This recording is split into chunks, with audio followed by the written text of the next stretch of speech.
It's one of Disney's most charming and beloved classics, and one that has kept fans coming back for decades. Today, we ride into Sherwood Forest to revisit the 1973 animated gem, Robin Hood, and ask the question, does this swashbuckling adventure still hit the bullseye? Or has it missed the mark after all these years? I robbing the rich to feed the poor. That's a naughty word. We never rob. Then, will we avoid getting stumped by Seth on trivia? Or will we end up sucking our thumbs and wanting mommy? Was this the second Robin Hood movie for Disney, yes or no? And of course, how are we gonna rate it? Are you gonna take it home? Are you gonna watch it at grandma's? Or are you gonna hide it in the attic? So grab your favorite snack, whether it's a turkey leg from the feast or burnt stew cooked by Robin Hood dreaming about Maid Marian, because Oo-De-Lally, what a day. This is Movies at Grandma's House.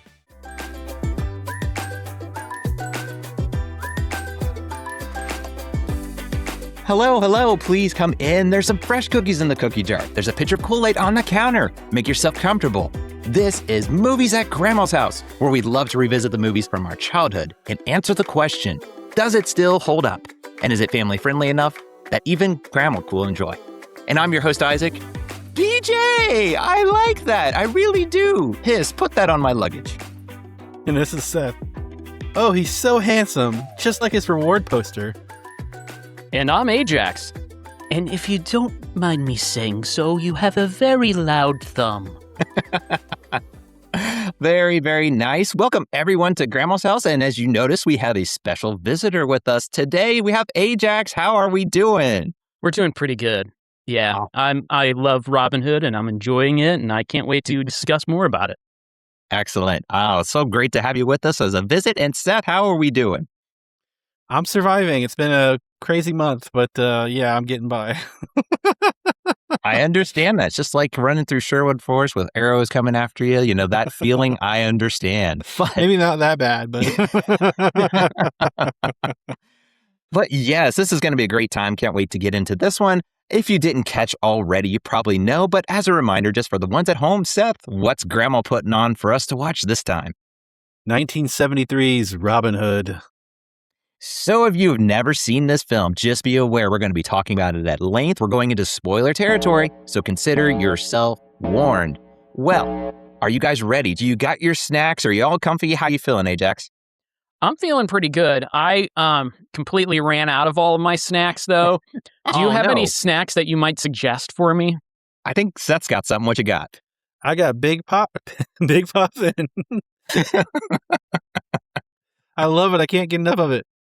Awesome. I got some too. I actually think I need to stock up. I'm almost out. So this stuff is so good. Again, we have collaborated with Big Poppin there in the Ohio area for Kool-Aid flavored kettle corn. It is Grandma's Punch-Aid. We do it because of copyright, but we know it's Kool-Aid. So if you're in the Ohio area, they do all kinds of events. We'll have the links of where they'll be setting up, but be sure you stop by and get yourself a bag. It is my movie snack of choice. It's delicious. And as you heard, Ajax ran out. So maybe we'll have to get Ajax a bag here soon. Well, let's learn a little bit more about this movie in some film facts. So Robin Hood was released back on November 8th, 1973. It had a budget of $5 million. The box office, $33 million. Looking around at some reviews, IMDb sits at a 7.5 out of 10.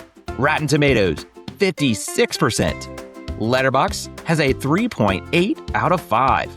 Currently, as of this recording, it can, of course, be streamed on Disney+.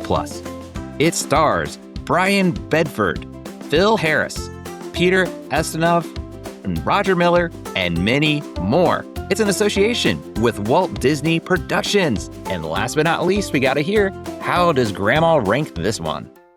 Granny's family-friendly rating for Robin Hood is a B for animated violence, adult themes, and crude humor. Yeah, not too much to worry about. This is, again, 1973, but you might be surprised. There's some realistic things going on when it comes to a sheriff, and we talked about arrows being shot, those types of things. But, you know, again, this is Disney. So I'd start with you, Ajax, as a guest. We like to just kind of look at the numbers. Anything in the film facts kind of stick out to you? Not a whole lot in the facts stick out to me, but this is one of those movies where I think it just gets overlooked more than it should. I mean, everybody knows about Robin Hood, But a lot of people, when you talk about Robin Hood, you think about the live action more than the cartoon, or more than the animated, I should say. And I think that's not right. You should think about the Disney animated, because this was at a time where they didn't crank out so many animated. They were really, the 60s and 70s were all about their live action stuff more than their animation studios. And of course, the technology didn't come along with it until, you got until the stretch of the 90s where they made one every couple years. So I really think this is an overlooked one, and I'm excited to talk about it. Awesome. That is true. There's so many live action Robin Hoods that, hey, there was an animated one for ones who didn't know already. But how about you, Seth? Anything about the film facts kind of stick out to you? Really, the budget and the grossing, whatever it's called. I can't think of it. I told you it's been a week. Okay. So, the budget is quite high for that for an animated picture back then. I think that they must have really spent a lot of time on the getting the animation just right, and then the voiceovers just right. And, it's quite a number. Yeah. Yeah, it's like what Ajax was kind of bringing out too. Like back then, they spent more time on the animation, and you see 5 million. Like today, that's still a lot, but that is low. This is 1973, so again, that is 50 plus years ago. You're talking. That's crazy that it was 5 million, but it grossed 33 million, so it made a good impact there. I mean, Ajax mentioned it's kind of overlooked, but I think at the time this was kind of one of those loved Disney movies, a part of the animation part. Like Ajax said, there's a lot of live action, but this one I think kind of made its mark back then. What kind of sticks out to me, we'll talk about it more. Rotten Tomatoes has a big difference. Like IMDb has a respectable 7.5. Rotten Tomatoes is 56. Just kind of interesting. Again, each platform is going to be different, but sometimes the reviews are pretty close. This one has actually a pretty big gap going on with it. So that's, I guess, what sticks out to me. But we'll get into it more. There's a lot to discuss, I'm sure, when it comes to the casting, like you said, Seth, and other things like that. But we want to hear from you, so make sure you leave your comment below, your memories, your rating. We'd love to hear it. So comment down below. We see you out there. Well, Ajax, you are a special guest, so you have the honors. What are your first memories with Robin Hood? I definitely remember the songs more than anything else. And of course, I'm sure we'll talk about that more. But yeah, right out of the gate, you get the music. And I really like the older movies where you had the cast credits at the front. And I don't know what year they decided to just stop doing that completely, except for like Bond movies. But I miss that. I miss the opening montage of getting to know the cast, who the voice actors are. I feel like they should go back to that. I miss that time period. And then you get a score, and then it goes right into the song, the Oo-De-Lally song. So that's what I remember the most about it. There's certain scenes that really stick out to me too, that I remembered. But yeah, there's other things though, rewatching it, where I'm like, oh, this is this part. This is interesting. I forgot all about this part. But yeah, altogether, I didn't have a whole lot of memories. This is one I maybe watched once or twice as a child. And then when I purchased it again on Blu-ray for the 40th anniversary edition, I watched it again once, and then it just kind of sat and collected dust until you said, hey, you want to come on the Robin Hood show? I'm like, yeah, I got to rewatch it though, because it's been 13, 14 years. So yeah, that's kind of all I had, but I really love the music. That's my favorite part. Awesome. My kids actually were like, well, the movie's over because the credits were playing. I'm like, no, that's how it was back then. The credits came first. They're used to credits being towards the end, exactly what you were saying. But how about you, Seth? I'm interested. What are your first memories? So I may have seen parts of this a long time ago, but I had never seen it all the way through. Really? Yeah. Wow.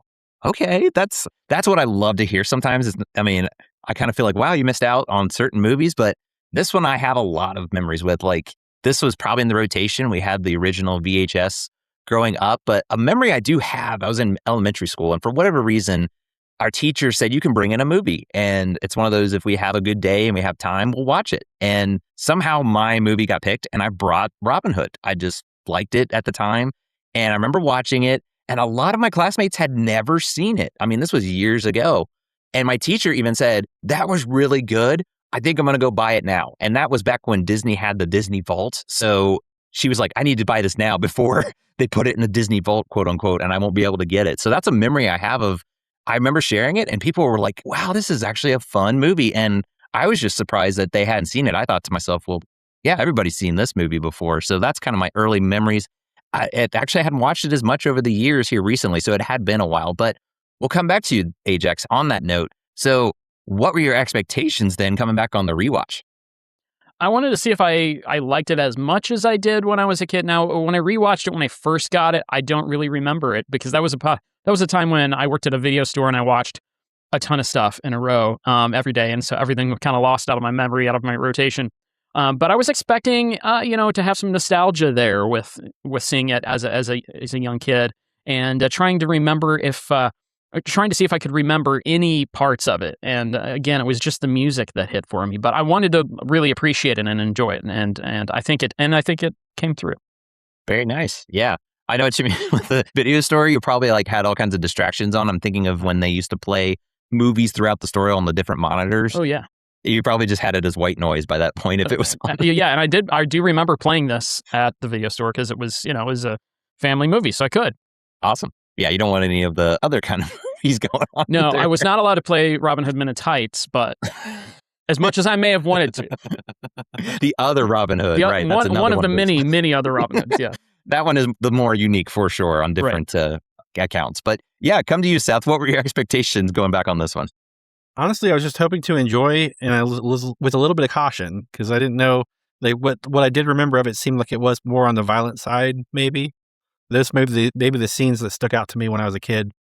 Yeah, and especially if you've never seen it from start to finish, that would be interesting to have. I'm thinking of, do I remember this being family friendly? As much as again it's Disney, we've had our share of movies. We thought, oh, this will be fine, and we're in for a rude awakening. But that's what we try to warn ones about when we come back to these. My expectations was this was, again, one of my favorites growing up, but I was more focused on my kids, seeing what their thoughts are. They're used to these modern movies that are really in your face, really fast paced. This one was more slow. It was a part of that time period of those types of movies. So I was interested to see, are they going to enjoy it still today? Is it something that does hold up, not just for me, but also for them? That's kind of what I was really wanting to look for. Well, before we get into plot rewind, let's pause just a moment to hear from our sponsors. Hey, love movies as much as we do? Then bring the experience of the theater to your walls with movieposters.com. Whether you're into the classics, the blockbusters, or indie gems, they have something for every single film fanatic. As a listener of our podcast, you can save up to 15% on your order right now. Just use code Grandma's House at checkout. Head to movieposters.com and let's build your ultimate collection today. All right, let's take the VHS out of that clamshell. Let's put it in the VCR and press play.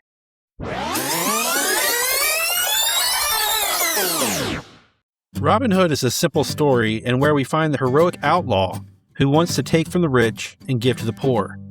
Prince John, a tyrannical leader, keeps oppressing the poor, making life very hard. Robin Hood wants to set matters straight in his own way, and also Maid Marian's hand in marriage. What will happen? Find out today on Movies at Grandma's House. Yes, that's a pretty simple story. As you brought out the story of Robin Hood, I think a lot of people are familiar with this premise, but this has the Disney treatment. So it's interesting to me. What always sticks out is it's a unique telling of the story because they could have done an animated real life humans. No, we get a whole scope of animals. And does it always make sense? Not really. And there's times where I was like, oh, wait a minute, like King Richard is Maid Marian, who's a fox, is her uncle. He's a lion. So there's things like that, but I'll just say it somehow works. I don't know how. Like if you think too hard on it, you're going to have some maybe moments, but I just love that world of animals and their different varieties. It's not just one type of animal. They have their, ones again, Robin Hood and Maid Marian. They're both foxes, but there's also just, I don't know. I always enjoy when they're able to pull it off like that, but we'll come to you, Ajax, as our special guest. Start with you. What's kind of your first impressions as you watch the film? Yeah, it's funny you mentioned the animals because you do get a lot of that that same feel. Like it does, as far as another movie, it reminds me most of Jungle Book with the different animals involved. It is funny to see like rhinos as guards. And yeah, the mixture of animals, like you said, the lion and then there's snakes and then there's foxes. And it's one of those things like muscle memory has to help you to remember, oh yeah, Robin Hood was a fox. He wasn't like a bear or he wasn't like just a person, an animated human. It was an actual fox. So not seeing it for a while, I'm like, oh yeah, he was a fox. Okay, I'm trying to remember what animal they represented. But it's funny, Disney movies did that a lot back then. They wanted to make characters that kids could relate to and want to watch. And I love that. And there's always mice. It's like every single Disney movie from like prior to like the 90s, there were mice involved somewhere. then there's a turtle, and then there's some rabbits. So you got all kinds of different animals. So the creature comforts are nice. I like it. Yes. And it cracked me up because it was my 8-year-old. He was like, which one is Robin Hood? And I was like, he's the fox. And he's like, but that doesn't make any sense. The bear is Little John? And I was like, yeah. And he's like, but he's big. Yep. So exactly like you said, they kind of play off of the animal that they are to the name and the characters. So I love that too. But how about you, Seth? What kind of sticks out to you, your first impressions? So honestly, not being familiar with this one, I was a little turned around, but it seemed to find its stride. I think throughout the film, there were moments that kind of like markers of where the movie kind of got back on track, in my opinion. Yeah. Yeah, I could see that. Like it starts out like Ajax says. I enjoy it, but it is kind of like it starts with the rooster and it's voiced by Roger Miller. We'll get into the characters more, but he kind of introduces, this is Nottingham. This is, characters that go across with the credits. And then it just throws you right in. It's Robin Hood and Little John getting chased by the sheriff and the, thug, whatever, soldiers with the bow and arrow. And then they're just in the chaos. And then it's like, as time goes on, then you kind of get back and grounded, but it kind of hits the ground running. So it does feel, I bet if you're watching it for the first time, a little jarring. Is that kind of how you were feeling? Yeah. I didn't feel like the story was cohesive at first. Like it kind of needed to get some of the characters introduced before it started going. Yeah. In my opinion, although I love the theme song of the movie for sure. Yeah. Yeah. It's just that it does kind of like abruptly go to another place when it comes to the story. So that is interesting. I liked hearing that for me, I'm used to it. I mean, I watched it so many times growing up. So I was just like, oh yeah, it's that part. But for someone that's like as a story part, that would be kind of a different way to put it. But talking about the story, the plot, it's again a familiar story. But what'd you think of how Disney kind of adapted it, Ajax? Let's start with you. I liked it. I liked it a lot. The one issue that I will take issue with here in the movie is that the scenes go on way too long. So watching it back, that's kind of what I noticed and picked up on. I'm like, wow, we're still in the scene. Okay, it drags a little bit until it gets to the climax. So the last half an hour completely make up for the first hour of the film, and so that's what I appreciate about it.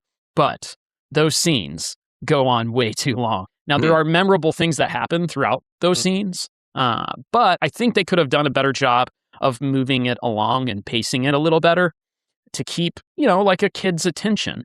That being said, though, I think as far as the story of Robin Hood, they do a very good job with it. You get all the characters, and you can see what kind of characters they are based on the animal that represents that character. The voice work is excellent. Some very standout performances here. But yeah, overall, I thought they did a very good job with the story itself.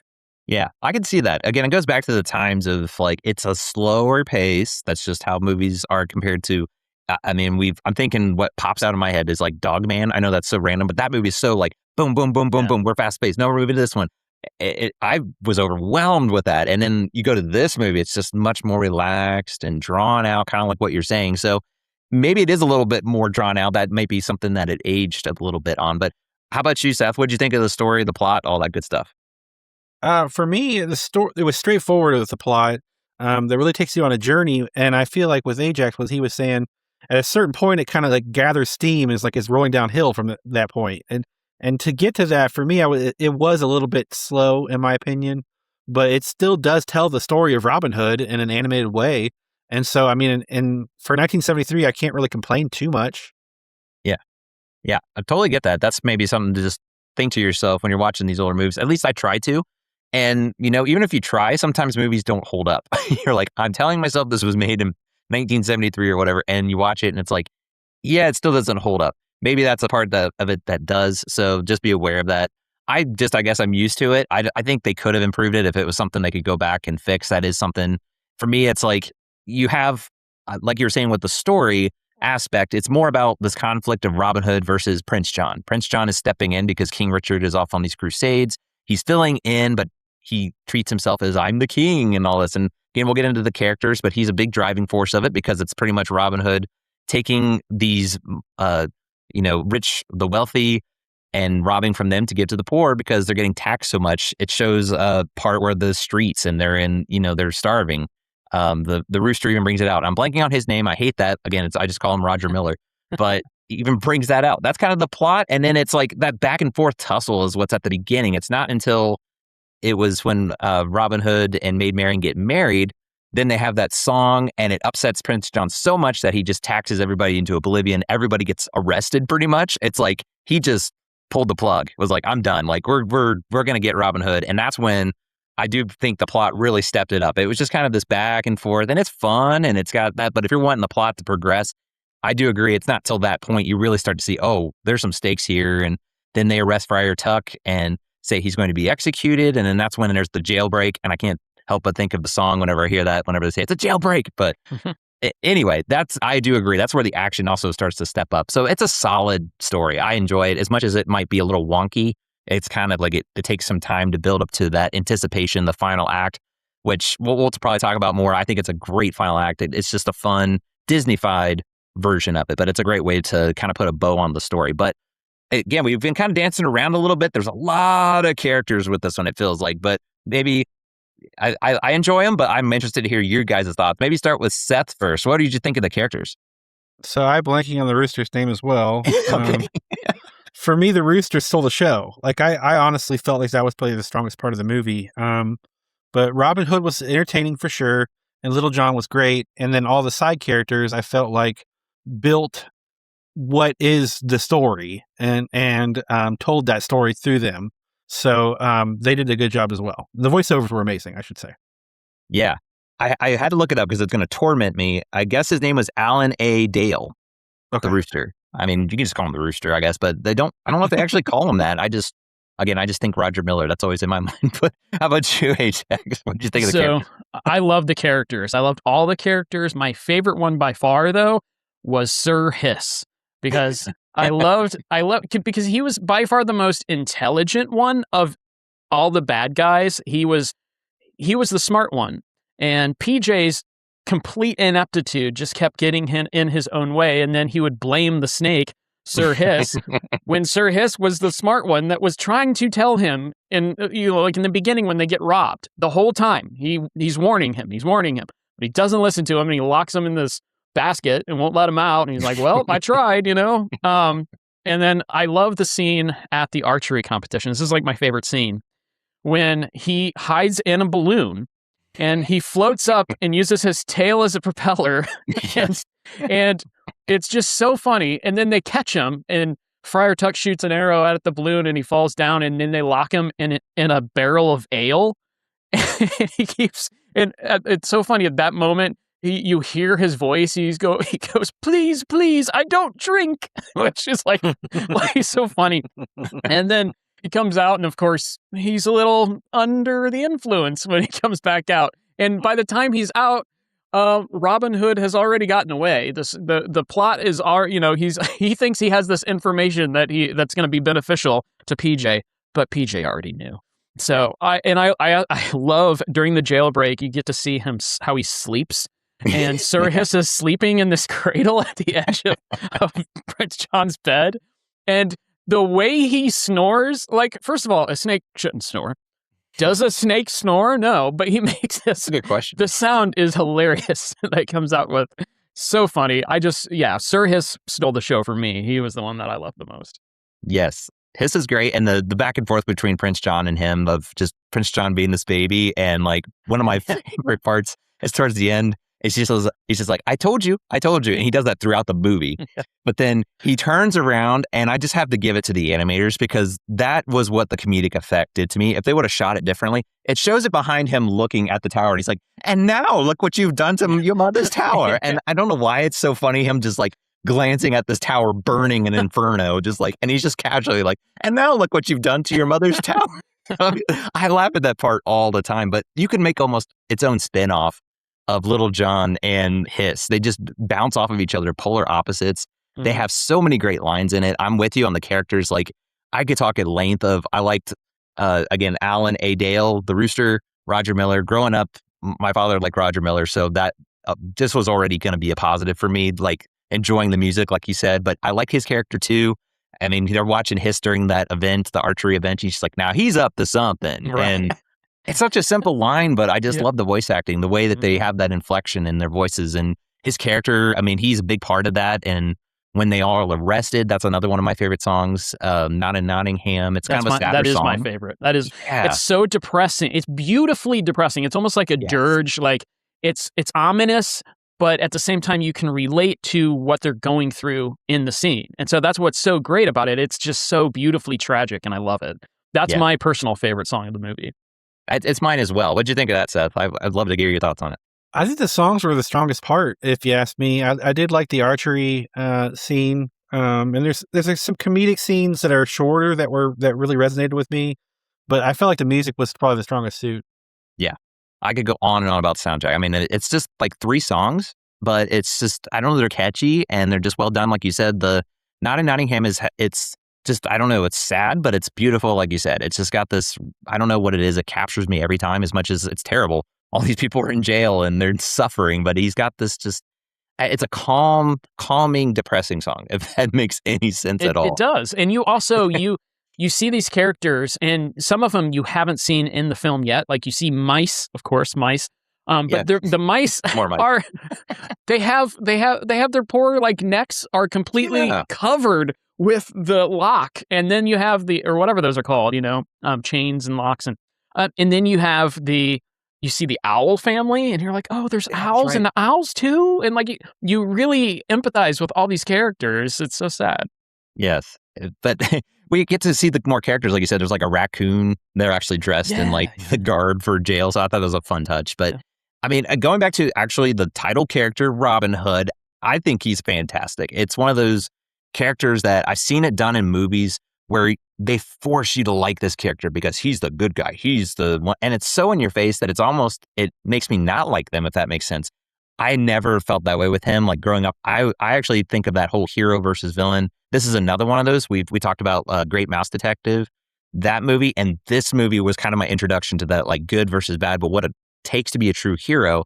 And why is he's not just, I want to be known as this great person. There's a scene where they're in Sherwood Forest and they're talking back and forth of like him going and getting Maid Marian, and Friar Tuck comes in and he's just like, no, you're going to be a hero. And Robin Hood's like, you hear that? We just got our charges, dismissed, or whatever the line was. So he's like, yeah, you hear that? We're going to be heroes, I guess. Like, no, they're doing it because they feel that's the right thing to do. So I always got that sense with his character. He's like this ultimate hero. At the end, when he jumps off from that burning tower that I've talked about, I eat it up. It's just intense, and it's got that, duel with him and the sheriff where they're fighting as well. I don't know. I'm always locked in. I'm just like, it gets my attention. I've seen it, I don't know how many times, but I'm still drawn in. So I just love his character. Little John is just like the ultimate wingman too. Like he's just always anytime Robin Hood is in trouble, Little John's right there to spring right in. And I can fully admit that's just Baloo the bear from Jungle Book. Like it's, the same 100%. voice actor, everything, but it just works. Again, it just works. I mean, throw it out to you guys. Anything else, if it's characters or anything like that, to throw in? Well, I'll go first if you want. But yeah, the Oo-De-Lally, now I love the song and I remembered the song, but I didn't realize how many times throughout the course of the movie they used Oo-De-Lally as an expression and an exclamation in their everyday speak. Especially Robin Hood, of course, but it's just funny to hear it again. I'm like, oh, he's like actually using that word as a phrase, like as an exclamation. So that's cool. But yeah, you mentioned that end scene with him jumping. Like that's one of those scenes that are kind of like ingrained. Like you remember that kind of stays with you, because when he does the fake out with the hat, the arrow through the hat, and he's under the water, you see the expression on the poor little rabbit character's face. And is he going to come back? Is he okay? and then Little John, of course, Little John juxtaposed with Sir Hiss, you have the opposite. You have the bumbling idiot in PJ with Sir Hiss as the smarter one. Well, you have the complete opposite with Robin Hood as the smart one, and his side character, his buddy, is Little John, who's a little slower, but he is so lovable, and you are so rooting for him, and you care about him, and you root for him, and you want him to be that guy and you can kind of see yourself in him too. And so I love how he is there for the little rabbit character and is confiding and, caring for him. And then you see he's okay and everything is all right and yay, you get that great happy ending. I love it. Yes. I eat it up every time. And I love that you point out, it is kind of mirroring the Little John and Hiss or Little John and the rabbit, sorry. It's Prince John. And it's two Johns. Hey, looky there. That's Little John and Prince John. That's why I got them mixed up. Confusing. Yeah. But they're mirroring each other. Yeah. But how about you, Seth? Anything to add? I mean, I've pretty much said all I can think of right now. I got you. There was a few quotes I'll just throw in there real quick of, I love that when he's at the beginning, Prince John's like, power, and like his is actually blown back. I don't know why. It's just one of the blink it and you miss it scenes, but I chuckle at it every time because it's like Hiss is almost trying to get a word in, and then he comes back with another power. Another characters, the rabbits, there's like 20 of them. And those friends, there's the turtle and the older sister. That could be its own spinoff, I feel like. Mm-hmm. And growing up, me and my brother would actually quote the turtle when they're at the archery contest. His dad is in there and he shoots. And he goes, "Yay, Dad!" That's such a great part. I love that. That was an inside joke between me and we go, "Yay, Dad!" So just a little, I don't know. I find humor in little stuff that you can miss. It's just the little details. It feels like that's things that you appreciate on a rewatch, like the animators or the production want to give you a reward for watching it again, because I feel like I missed those things on the first time. So, All right. Well, I do have a quote. Go for it. And then a quick scene breakdown. But so the quote that I thought was funny was, "Run for it, lassie. This is no place for a lady." Which was, if you watch the scene, it's pretty funny. She's a great character too. You could have a spinoff with her and Maid Marian. All these should have like their own like spinoff. They have great chemistry when they're off. But yes, anyway. And the scene, I don't really have a particular scene that I wanted to bring out, but I appreciate how all the characters were drawn out, and not so much their character arcs, but their unique personalities. Each of them, I don't know if it was the voiceover work or the animation or a combination of both. It was really well done. I would say the characters are really pronounced. I did have a scene that I forgot about completely, and that is the kind of like romantic montage at the halfway point. I think that was the turning point for me when it really started getting good. After the archery competition, after like all the lawless mayhem, but then you have Miriam, and she is now with Robin Hood, and you find them kind of like all lovey-dovey, and then this song kicks in, and you're like, oh, what is this going to be? It's sappy. But I think it really helps to kind of cleanse the palate a little bit, and it brings you back into the film, and you're like, oh, okay, well, this is great. This is a little love story, so now we're getting somewhere. And so the scenes that went on too long stopped, and now we're actually getting into the good part of the movie. So I think they did a really good job with that montage there. I agree. That's a great point. Like, actually, it's 4 songs. I'm thinking to myself 3, but you have 3 that was Roger Miller and then that song. So I think we've covered movies where it was like, this has a lot of songs. And obviously, those are the more musical ones, which you can technically say this is a musical in a way. It's not really, but I guess some people consider it. I'm not one. I just think it's kind of in there. But there's not an oversay of the songs. The songs have their place, and there's 4 of them. You know, it's like, I think 5 is a good, 5 or so is like a good amount for these types of movies. That's just me. But that's another great thing to just kind of harp on. This has such a great soundtrack of obviously Roger Miller, but that's another good song. I think it fits the scene well. It's not overdone. And it is kind of like that palate cleanser in a way, for sure. I do agree with that. All right. Well, I'm sure we got some interesting fun facts. Again, this was back in 1973. So Seth, what do you got? All right. This was the first VHS in the Walt Disney Classics line. Wow. Okay. Here I thought it was the Jungle Book, but that would have been. That's what my research says. I believe you, but I'm thinking maybe I just got them confused. That's awesome. It's so similar to Jungle Book, Yes. Yeah, that's another debate. Like the animation, if you look, they might have taken a few of the outlines from Jungle Book and stuff, but either way. But that's still cool. That's awesome. The second one was, of all the cast in the movie, only around half a dozen of the voiceover actors were truly English. I can see that. Yeah. I mean, they brought back a lot of familiar faces. Like we talked about Phil Harris as Little John, Little John. See, now I'm tripping myself up. Prince John, Little John. Phil Harris, he was Baloo. They brought him back. And then I want to say the crocodile, attention, everyone, that's at the archery. He's done like so many of those voices throughout. I think he did Fidget in Great Mouse Detective. That was something we commented on as well, but he's done so many of those. So that does make sense. Like the other half is ones they didn't bring back on, so they actually were English. And the next one, This was the first animated film from Walt Disney Animation Studios to not be greenlit by Walt Disney himself. Didn't know that. That's interesting. Because I think Jungle Book was that's maybe what I'm getting tripped up on too. Like Jungle Book and that was the last one that I think Walt Disney was alive for. So, but you're talking planning stages. So he must, interesting. But it still worked out. I think it worked out. I'm glad that it worked out in the end and they didn't shut it down or anything like that. All right, it's time for a fun fact trivia question. Are you ready? And this is for both of you. I'm ready. If Ajax. ready? Hopefully it makes sense. I have a problem lately with wording these things. So, was this the second Robin Hood movie for Disney? Yes or no? What do you want me to answer or do you want Isaac? You can both give me your answer, so it doesn't matter Okay. which one goes first. I'll let you go first, Ajax. Yeah. I'm pretty sure I remember another Disney Robin Hood that wasn't animated. So I'm going to say yes. I believe that is true because I'm pretty sure there was another non-animated prior. Isaac, what say you? I think that's true. I almost remember even before Disney Plus, but especially Disney Plus, scrolling through and seeing like a live action and it looked like almost a Peter Pan, like had the really tights on. So I'm going to say it's true. This would be their second one. You guys are both correct. All right. So it did make sense. All right. Yeah. We got it. No, you sell yourself too short, Seth. We understand you. Now, I remember Errol Flynn, but I can't remember if he was Robin Hood or not.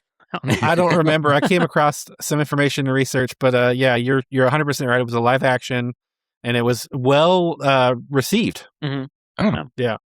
So they had two versions. Then I'm sure this was the more like fun because we talked about maybe some darker elements. They kind of like, yeah, this is going on over here, but let's get back to the fun. Let's go back to the Oo-De-Lally, and that one maybe was on the more serious side. I've never seen it, so maybe that's something we'll have to check out eventually. So. All right. Well, you didn't stump us this time, but we'll see how we do next time. Hopefully, we can keep that going. Well, we like to look around the net. We like to just see what kind of thoughts are out there. So I'm really interested. Again, this is 1973 when it came out. So Seth, what kind of reviews are you seeing? I've got a couple of repeat offenders, so I always love those. The first one was smells_like_cheese said, Disney's most underrated film, 10 out of 10. Wow. I feel it's underrated the most. Man, that's interesting to hear. What do you think of that, Ajax? It's definitely underrated. I wouldn't go as far as saying it's the most underrated because I could name a few others that are more underrated than this one, but I will say that I appreciate the sentiment. Yeah, this is definitely overlooked. I would agree with that because you just don't hear about it. You hear about the more like Renaissance and the big movies, obviously, that are at like the theme parks, those types. I don't think there's really much in the theme parks way. I haven't been to Disney World or Disneyland in a while, but it does just feel like it's overlooked. That's true. I love all of our reviewers, but this one takes a kick as far as taste. Thousand Island said, one of my favorite Disney flicks, 7 out of 10. One of my favorites and 7. So what did they think of the other? That's still a good rating, you know what I mean? That's kind of low for what he's saying, yeah. Yeah, that's interesting. I can appreciate that, though. I think, with the nostalgia element, if it's one of your favorites, but at the same time, you can look at it through a different lens and go, okay, but maybe the animation, maybe the scenes that go on too long, because that's kind of where I'm at. I 7 out of 10 is what I would imagine to be a fair score, and I already said numerous times, I love it. Yeah. So I understand where they're coming from with that. Thousand Island, I'm on your level. Yeah. 7, we've talked about, like 7 is a great score. Like that's actually a fair, you liked it and all that. I just find it funny that so if it's your favorite, like, ooh, man, maybe the other Disney movies you had some harsh words for. It's just interesting. And lastly, my neighbor fanboy says, oh boy, 2 out of 10. Wow. I don't know why I'm laughing. It's just the oh boy. Like, did he have to go to the bathroom while he's writing that review, or was there something? Maybe that's why he had some maybe he had some bad steak, and it's just like, and it affected his movie watching. He's like, oh, I don't know about this Friar Tuck. What's going on there? So, yeah, I could see it. We talked about like the things maybe are not up to date. They just have shown their age. So coming back to it, there is that reaction of, oh boy, of maybe the slower parts or other aspects of it. I totally get that. I just find it funny. That's a way to rate a movie. That's one way to rate it anyway. So I like that. Well, one thing we also like to do, we like to put movies through the kid test.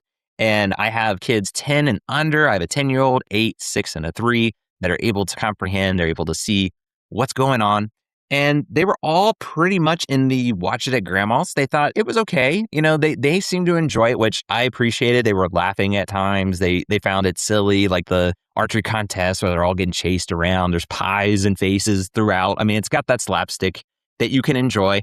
They did mention, they're like, I didn't like the arrows being shot. They thought that was kind of intense. Like, I guess to them, like, oh, they're going to get hit. And yeah, it does kind of hint at that. There's one time where Prince John does get hit by an arrow. It's from that rabbit that Robin Hood gave him as a gift. And I'm thinking, was that rubber or something? Because it actually hits him in the butt. And it's like, it's an actual arrow. But otherwise, it's like near misses and those types. So it is kind of intense if you think about it, like as a kid, like, oh, and there's sword fighting. It's a swashbuckling adventure, as you would want to call it. So that was their only downside. But they seemed to enjoy it. I think, like you guys were kind of saying, there were times maybe I could tell they were starting to lose interest a little bit just because of that pacing. It's just, again, this is a 1973 film. But I was kind of, excited to see, yeah, they were actually enjoying this one. So that's kind of the consensus overall. I think kids are going to enjoy this. Just be mindful, maybe certain kids, that's a little bit more intense for them. But it's got animals in it. So what else can you say? They're going to probably have a good time. Okay. Well, let's get down to it. Let's make it official. And we're going to start with our special guest, Ajax. So got to ask you the question. For Robin Hood, how are you going to rate it? Are you going to take it home? Are you going to watch it at grandma's? Or are you going to hide it in the attic? I do love this movie. I do own this movie. But I don't need to revisit it all the time. This is a movie that maybe like in every 10, 15 years. Because as much as I did like a lot of the characters and a lot of the scenes, there are some slow spots. And there's not enough memorable that's going to keep me wanting to watch it so many times in a row that I need to keep it at home. However, it's got a lot of nostalgia to it. It's a very fun, adventurous film. And the climax, the last 30 minutes are excellent. So I will look forward to watching it at grandma's. Very nice. Yeah, agree with you about the final act. I'll get into that a little bit more maybe, but come to Seth next. How are you going to rate it? So, I have no nostalgia for this one. That being said, I didn't completely hate it. It had some redeeming qualities, but in the end, I will hide this in the attic, hoping that way down the line, I can give it another chance. Oh boy. Oh boy. Gotcha. Well, oh boy. Oh boy. 2 out of 10. Are you sure that wasn't your reviews? I don't think I could be that clever with the name, My Neighbor Fanboy. Big shout out to them. Good job. We want to appreciate ones that come up with funny screen names. I don't know. It's just us. We get a good kick out of those. So I can completely understand that. For someone that's never seen it before coming back to it, there are some obstacles to overcome. I agree with you guys that it does have that slow pacing on it. If I'm going to recommend this to others, I probably would say it's in that, like, it's a watch it at grandma's, but I think it's got a lot of redeeming qualities of just kind of you need to watch it for yourself. Because for some people, I think that is going to be a problem. Like, it has too many slow bits. And then on the other side, I think the charm, it might hit for people. So as much as we were saying it's overlooked, it might be overlooked because it's kind of like that niche kind of movie. Like if you enjoy certain parts of it, like I was talking about the characters, if you're more on the character driven and certain kind of characters, I'm not saying in general, but those types of characters, if they hit for you, you're going to have a good time with it. That's how I feel about it. So if I'm going to recommend it, I'd say, yeah, it kind of shows its age at times. I will fully admit that. And the darker elements, I do agree. It is kind of like, oh, I don't remember being this dark. I mean, they sentence Robin to death and an executioner comes with an axe. It's like off screen, but it's still like, oh boy, like if you've never seen this before, you're like, yeah, what was your reaction, Seth? I got to hear that real quick. There were quite a few, actually. It was quite jarring. The first, I watched it twice. I should have mentioned that. The first viewing, for me, I was kind of like, lost interest and whatnot. And the second one, it got halfway through the movie and I was like, is it over yet? Like, I'm kind of tired, like I've been through a lot already. So it didn't hold my interest at all. And I apologize, but that's just because I didn't grow up with it.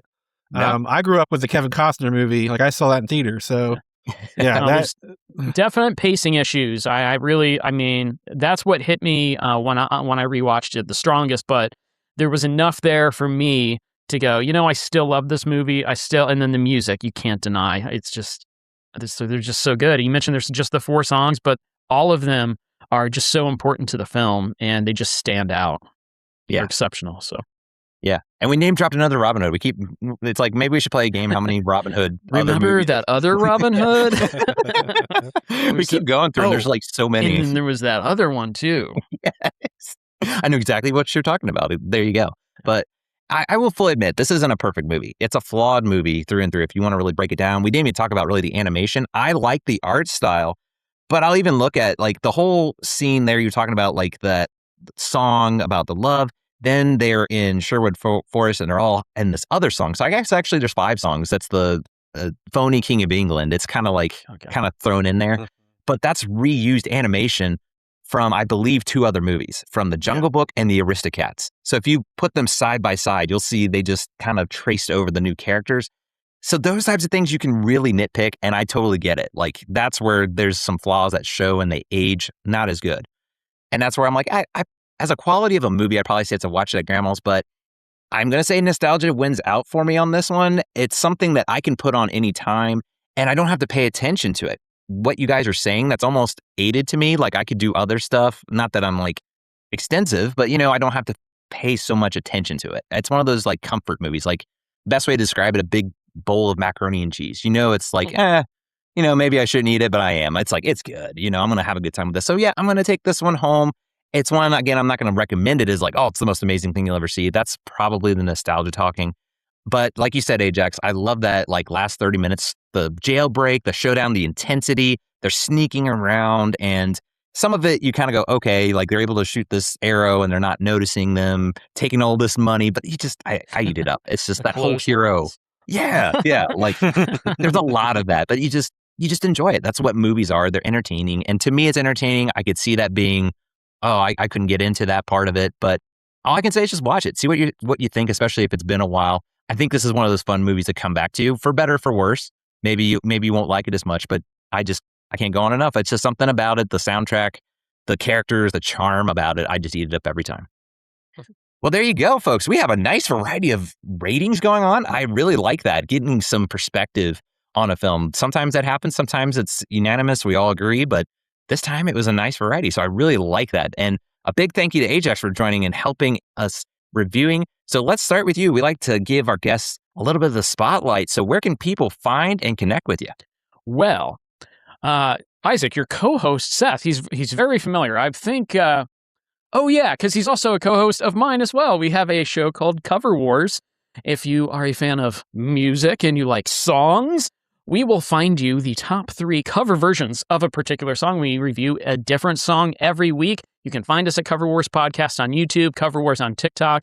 And what we do is we pull from a curated playlist of 20 different songs.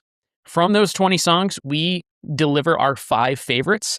And from there, depending on our rankings, we will hash it out in a cover war, and we will determine what are the top 3 quintessential covers of a particular song. So if you like music and you like covers, even if you don't like covers, we'll find you the good covers. We do the legwork for you.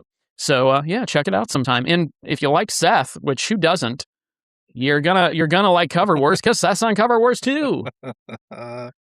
Awesome stuff. Yeah, definitely give them a follow. Check out if you enjoy hearing cover songs. It's a must. It's like, come on, they'll do the heavy lifting for you to find those covers. So it's an awesome concept. So definitely check them out. And we got to make sure we do our due diligence. So Seth, where can people find us? You can find us on YouTube, Threads, Facebook, Instagram at Movies at Grandma's House, and on TikTok at LADX Media. Feel free to email us movie suggestions, memories, comments to moviesatgrandmashouse@gmail.com. We have a very excellent newsletter, so join us on Beehive as well as a community on Beehive. And check out our Patreon with exclusive content for loyal fans. As always, we are brought to you by movieposters.com, so please use code Grandma's House, that's all one word, at checkout to save up to 15% off. All good stuff. You can find us on multiple platforms, so be sure to follow us. Give us a shout out. We love to hear memories, feedback on ratings. We eat it up. We just love to hear. So drop us a line sometimes. We're on Threads. You can see us on there. We're pretty active, but we're on all the other platforms that Seth mentioned. And another big shout out to Big Poppin. They made a special kettle corn that is Movies at Grandma's House theme. How cool is that? So yummy. It is so good. So good. So again, if you're in the Ohio area, we'll have a link where they have their locations that they set up. You don't want to miss out though. If you happen to be in the area, pick up yourself a bag for your movie night. Well, again, big thank you to Ajax for stopping by. This was so much fun. Welcome back anytime. And again, we'll look forward to what you're doing over there at Cover Wars with a familiar face as well. Thanks so much for having me. It's been a blast. That's awesome. Well, that's going to do it for our time at Grandma's house, but don't worry, we will be back soon. So in the meantime, remember to be kind and rewind. We'll see you next time. Bye. Bye, everybody. See ya.